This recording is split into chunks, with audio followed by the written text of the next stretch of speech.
With this session update, I'm Shannon Lurkey. Members of the Senate DFL caucus called a press conference to talk about the importance of investments in schools and in students. Here's that media event.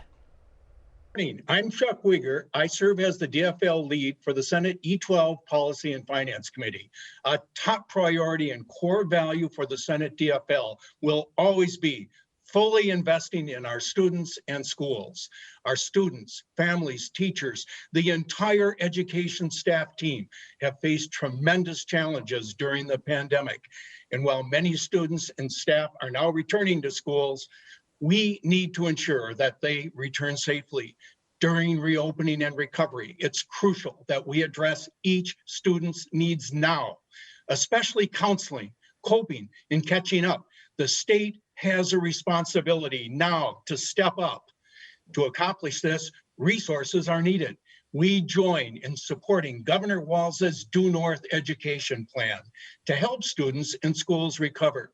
We strongly support investing $150 million in one-time money to help students now during this transition.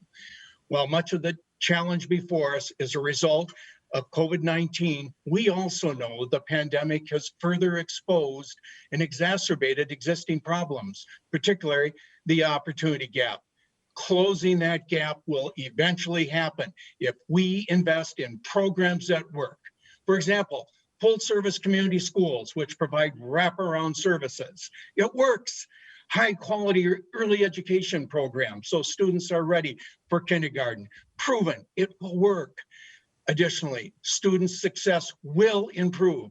The opportunity gap closes if we recruit, hire, and retain more teachers of color and American Indian teachers. Our teaching corps needs to reflect the diversity of the students in our classrooms. Finally, as students progress and graduate, it's imperative that post-secondary education is affordable. Further, student training needs to be aligned with the needs of our future workforce. We are committed to these programs. They work, they deliver proven results. Invest in our students and schools. Remember, students are our future. Speaking next is Senator Isaacson. Thank you. Thank you, Senator Wiger. My name is Jason Isaacson, state senator from the northern suburbs of St. Paul.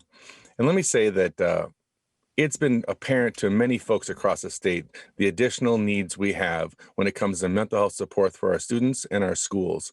And not only that, but in this pandemic, those problems have been exacerbated and those needs are even more pressing. Minnesota has consistently been at the bottom nationally of the ratio of school counselors to students. The Senate DFL continues to put forward solutions to increase student to counselor ratios for our schools, but those efforts have been blocked by the Senate GOP. Our students deserve better. We must do more to invest in the whole child, which includes supporting their mental health and non-academic needs. Schools want the tools and practices to identify and understand mental health and wellness and ensure students have received appropriate care. However, their critical funding for these efforts we need to make sure we're taking care of them. What we see in here is frustration from school leaders across the state about the lack of access to resources and funding to help students deal with mental health issues and promote overall wellness. I hear this in my district when talking to students and parents and teachers. We're definitely not taking care of our kids the way we need to and providing the services they need, and this is especially true for our most vulnerable students. We stand solidly with Governor Walz. His latest budget plan designates $745 million in new state spending on education, from childcare through non-traditional college students. And of that $745 million, $46 million will go to schools hiring necessary support staff to meet students' social, emotional, and physical needs. Every Minnesota student deserves to feel supported and cared for in their schools, and this is a great first step to ensuring our students have the resources and opportunities they need to succeed. I'd like to introduce Amanda Baumstead, a school counselor in Mankato and the current president-elect of the Minnesota School Council Association, to share her thoughts on this. Amanda? Thank you so much for inviting me to speak today. Again, my name is Amanda Baumstead, and I've been a high school counselor for 16 years. Student mental health has always been a top concern of school counselors, and we play an important role in helping students and families navigate the complexities of how to overcome the obstacles that can occur. I would like to walk you through what a day in the life of a school counselor looks like. First, I started the day by facilitating a parent-student-teacher team meeting to discuss academic concerns due to the student's recent diagnosis of anxiety, depression, and ADHD. We worked together to develop strategies to help the student have greater academic success. Next, I met with a student who has regularly scheduled weekly counseling sessions with me. They have recently identified as transgender, and the student has just been diagnosed with anxiety. I then met with a new student and their family who is transferring mid-quarter due to academic difficulties, along with a diagnosis of PTSD. They also have a 504 plan in place. As part of the meeting, I wanted to learn what successes the student has had, areas of concern, create a schedule, communicate with the teachers about the incoming student, along with the accommodations that need to be implemented with the 504 plan. Next up was the weekly small group counseling session that I run with students. They all struggle with stress and anxiety. Each week I facilitate conversations with the students as they go through the curriculum that was developed by myself and our school social worker years ago. I then take a moment to check my email and follow up with a phone call to a parent who has shared that a family member has recently passed away, and they are concerned with how their student is handling the loss and grief process. The parent asks if I can meet with the student weekly to offer support. I then logged into a Zoom meeting with Prairie Care, a local outpatient mental health program in Mankato, as a student of mine is about to exit their 6-week program due to extreme childhood trauma, and put a plan in place to help the student transition back to school successfully, and also set up a weekly check-in with that student. Next, I met with a student who is concerned about their parents' alcohol use and is wondering what they can do to help them stop drinking. I listened to the student's concerns, offer resources, and connect them with our chemical health counselor. All of this has taken place before noon on a Monday. This schedule is typical for so many school counselors around the state. We are stretched so thin trying to do our very best to support our students, and their need for support just continues to grow. We have seen this need grow even more during the pandemic. As school counselors, we encourage the legislature to invest in increased funding to support our students' mental health needs. Our students are counting on us, and we will be there, but we need more resources so that we can better meet their needs. Thank you. Thank you, Amanda, for sharing such important insights about this issue. I really appreciate your time today. Senator Kunesh. Good morning, everybody. Senator Kunesh, I represent District 41. Very pleased to be here with you. I am very pleased with the governor and the attention and the funding that he is putting towards increasing our teachers of color.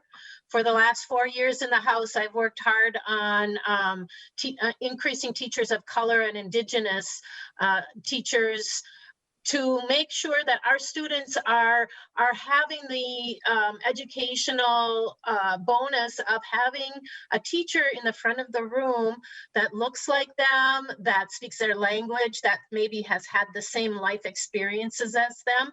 And so with that, we are again championing the Teacher of Color and Indigenous Act. This is a comprehensive bill that starts with recruiting and attracting our teachers to go on to programs and become full licensed teachers.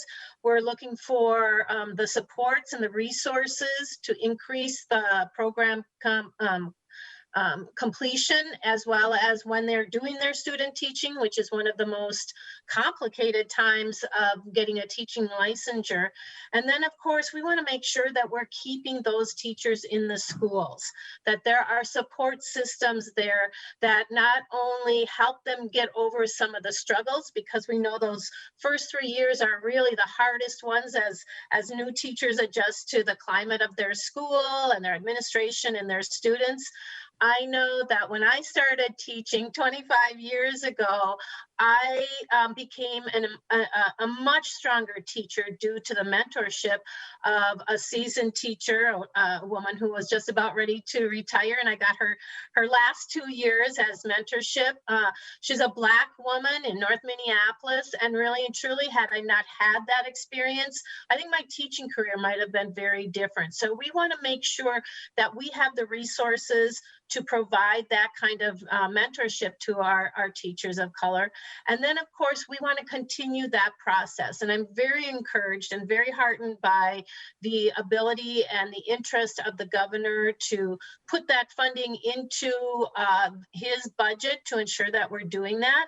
It's hard to do bits and pieces of this whole comprehensive act. And so hopefully within the legislature, as well as in partnership with the governor, we will be able to get this passed.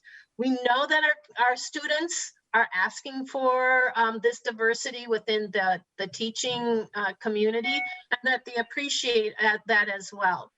And so at this point, I would like to introduce you to a young woman who is a South High student. And just for your information, I have two daughters that were South High students. Howie Emerald is here to talk to us and share her experience and aspirations for teaching in classrooms. Howie? Thank you. Thank you very much.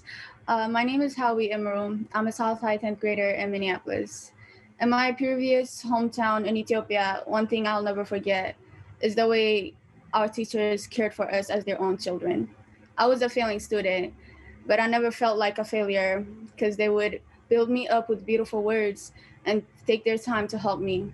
If we had bad behaviors, they would set us on the right path instead of making us feel like we were born bad and that we didn't deserve a second chance. I came to the US when I was 10. I was rewarded for being nice and respectful because I was quiet. I remember how my teachers targeted my classmate who was Black American, spending half an hour of class time talking about how much of a bad kid he was for the way he talked and the way he wore his pants slightly down from his hips. I just stayed quiet because I had not met racism, not yet. In 6 years of attending school in the US, I have not had many teachers of color.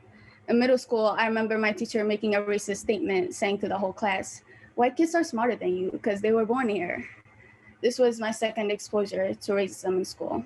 Some students were confused by what he said, and some mentioned that they were born in the US, but he did not apologize nor admit he was wrong. I had respected him. At a young age, I was taught to respect older people because they had wisdom.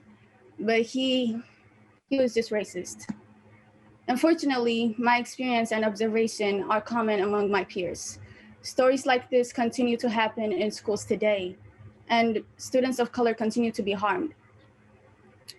We need more teachers like ones from my hometown in Ethiopia, who understand firsthand different cultures and who see our potential for all we youth have to offer the world. We need role models in schools who look like us and speak our home languages. You say the future of our world belongs to the youth. Then shouldn't we be treated as such with love and care? If not, how would our future look like? Thank you. Thank you for sharing that, Howie. I know transitions like you've had in your lifetime are never easy. And if we can make it better for you, then let's make it better for the future. Thank you again. Senator Cwodzinski, would you like to share your views on education with us? Thank you, Senator Kunesh. My name's Steve Cwodzinski, and I represent Eden Prairie, Minnetonka, and Hopkins schools.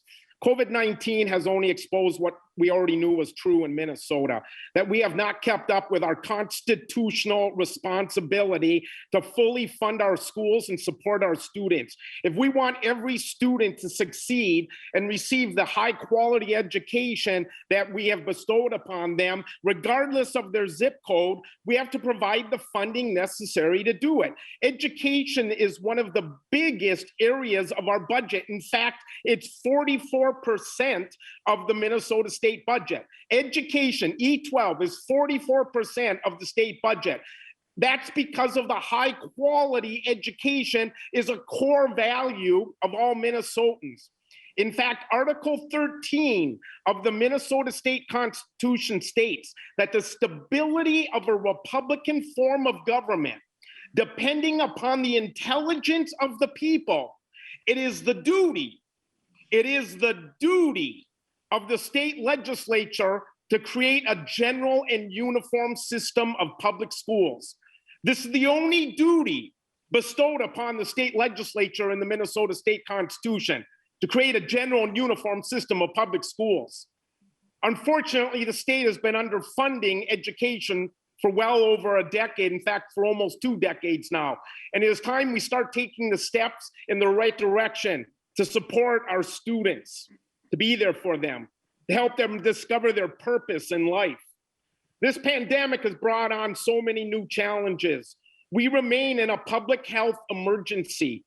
And while many of our students are returning to the classroom, we have to make sure that they return safely and that we provide support for the critical staff, people like Ms. Bomstead, that are there for our students, that provide all the wraparound services to address the learning loss from distant learning that has occurred in the last year.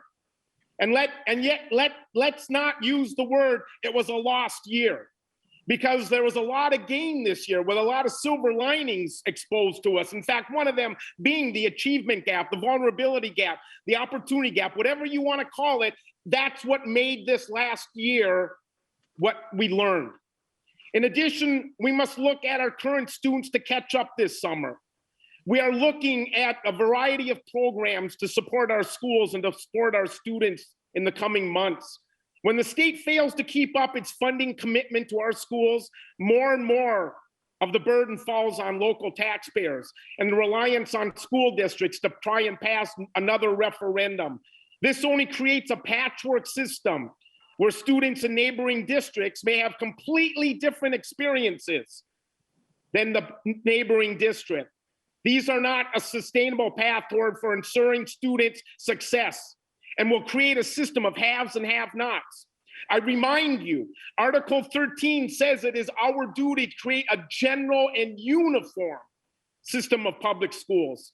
If we want to close this gap that has been so exposed in the preceding year, it is our job to create the high-quality education that we know our students require for the 21st century. And again, giving them a sense of purpose and why they were born and why they're here and how we can help them leave this world a better place than they found it. And with that said, I turn it over to my colleague, Senator Clausen. Thank you. Thank you, Senator. Well, I'm Greg Clausen. I'm the minority lead on the Senate Higher Education Committee, and I will be addressing Minnesota workforce development needs. Our education and skilled workforce is one of Minnesota's greatest economic assets. Following World War II and throughout the next several decades, Minnesota had a ready-made workforce.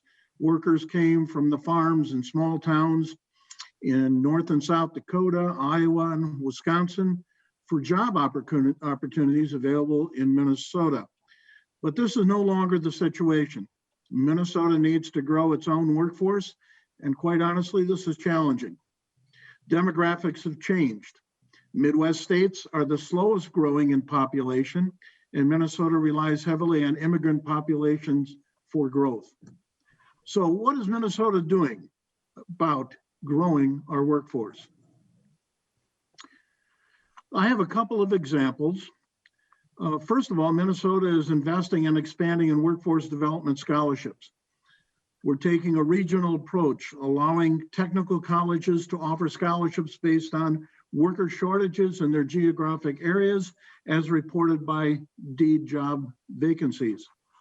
Areas of investment are in advanced manufacturing, agricultural, healthcare, services, information technology, early childhood, transportation, and construction.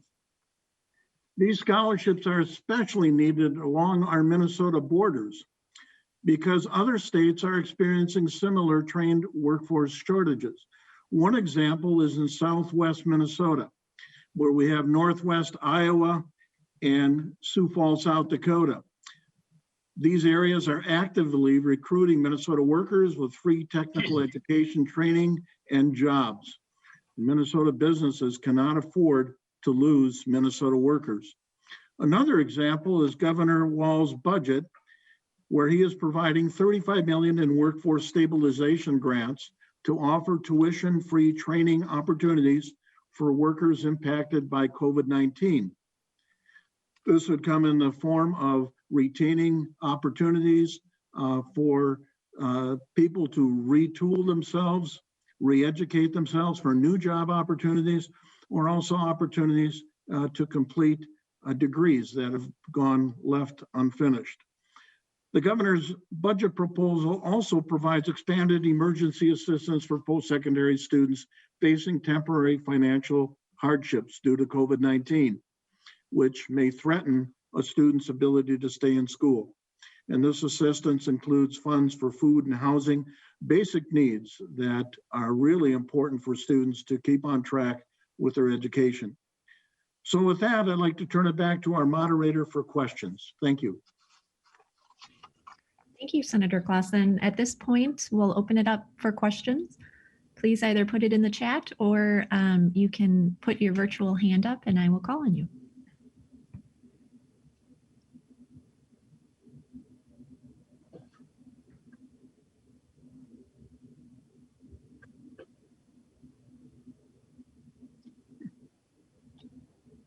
Yes, Shannon, go ahead. Hi, everybody.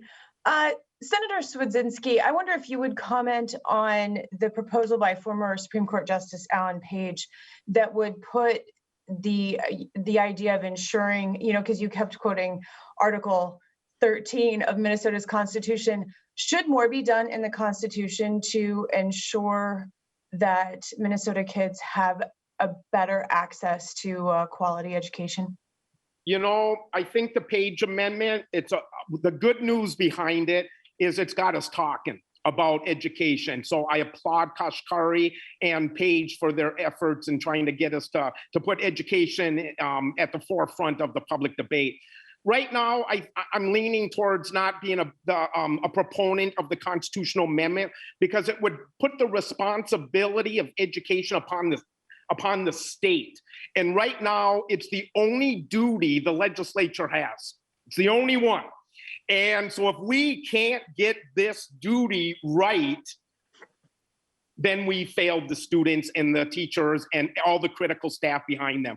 And so I'd like to make sure we try our hardest as a legislative body to perform our only duty under the state constitution before we start turning it over to the executive and judicial branches to play a role. So anyways, thank you for that question, Shannon.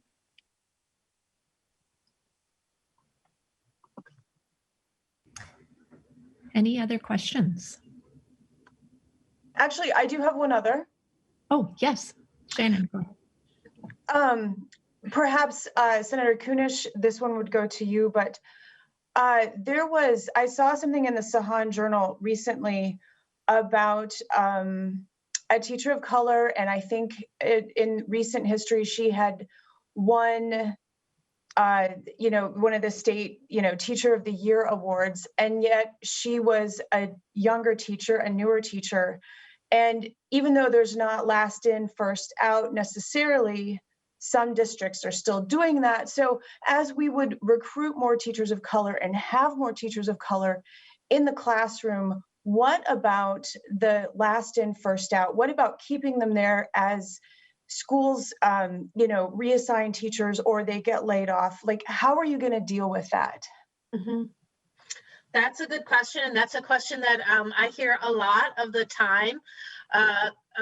Within the teachers union, we do have a system where we support I call them seasoned educators. It's really a valuable asset to have those seasoned teachers available as mentors, just as I had, as well as, understanding the trends that have gone over time.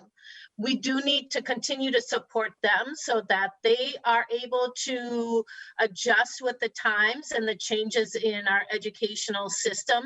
But at the same time, it is so important that we are bringing new and fresh and energized and diverse staff into our schools, and especially our teachers of color. Just as you heard from Howie, it makes a difference when you have somebody that understands the struggles or the life experiences that you've had in order to excel and do well and feel like part of the community. And so it's fortunate in Minnesota that there are ways that schools and districts can retain new teachers that are showing excellence, that are proving to be an asset to their schools. Superintendents or principals, there are a number of different ways of retaining new, vibrant teachers if they so choose. It's never fun at the end of a school year, if you're not tenured, to get that pink slip and think, oh man, now I have to go out and find a whole nother job. Fortunately for me, that happened every year for 3 years. And my principal came back and said, no, we'd like to retain you. I'm going to, find a way to continue you here in our school. And so I'm just, really glad that Pellsby and that districts have that leeway to be able to retain teachers who do want to be kept in their schools, and for those districts to keep them as well. To continue following these issues and more, watch legislative coverage Monday through Friday on the PBS Minnesota channel or visit our website, www.senate.mn/media.